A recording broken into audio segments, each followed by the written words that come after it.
நல்ல பேரே வாங்கக்கூடாதுன்னு நினச்சி தான் இந்த ஃபார்மசிக்கு வேலைக்கு வந்தேன். ஏன்னா நல்ல பேர் வாங்கிட்டோன்னா இந்த ஃபார்மசியில் தூக்கி போட்டுருவாங்க அப்படின்ட்டு கெட்ட பேர் வாங்கலான்னு வந்தேன். பட் வேலையை பார்த்தோன்னா இன்ட்ரெஸ்ட்டாக வேலை பார்க்க ஆரம்பித்து 4 ஹவர்ஸில் எனக்கு கொடுத்த வேலையில் பாதியை நான் முடிச்சிட்டேன். மிச்சத்தை நாளைக்கு வந்து முடிச்சு தரேன்னு சொன்னேன்.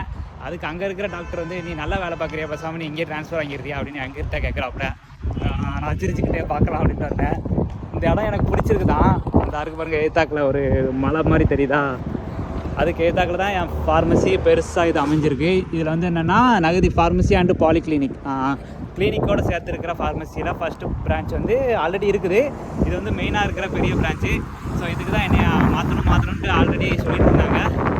அநேகமாக இதில் நான் மாறினேன்னா ஐ ஹோப் சேலரி கொஞ்சம் எக்ஸ்ட்ரா கிடைக்கும், கமிஷன் கிடைக்கும், ஓவர் டைம் கிடைக்கும், வேறு ஒன்றும் கிடையாது. பட்டு இந்த ஏரியாவில் ஒன்றுமே கிடைக்காது, பொட்ட காடாக இருக்குது. ஐ திங்க் அராம்கோ சைடுன்னு நினைக்கிறேன். பட் இங்கேருந்து பார்த்தேன் இத்ரா வந்து தெரியுது, இத்ரா பில்டிங் வந்து டேரெக்டாக தெரியுது. இத்ரா பில்டிங்க்கு ரொம்ப பக்கத்தில் இருக்கிறேன் நான். ஸோ எனக்கு இருக்கிற சின்ன பிரச்சனையை வேலையில் நான் இன்ட்ரெஸ்ட் ஆகிட்டோம்னா யார் பேச்சும் கேட்க மாட்டேன், வேலையை முடிச்சுட்டு தான் அடுத்த வேலையை பார்ப்பேன். ஸோ அதை கொஞ்சம் மாற்றினாலே கொஞ்சம் கரெக்டாக இருக்குன்னு நினைக்கிறேன். ஸோ இப்போ ஒர்க் முடிஞ்சிருச்சு, 5 மணி ஆகிட்டு இப்போ இஃப்தார் பண்ண போகணும். ஸோ ஆக்சுவலி இன்னும் அந்த கிளினிக்கோட வேலைகள் இன்னும் முடியல, உள்ளே போய்கிட்டு இருக்குது. ஸோ முடிஞ்சதுக்கப்புறம் இந்த ஃபார்மசியோட டூர் வீடியோ உங்களுக்கு காட்டுதேன். டாட்டா.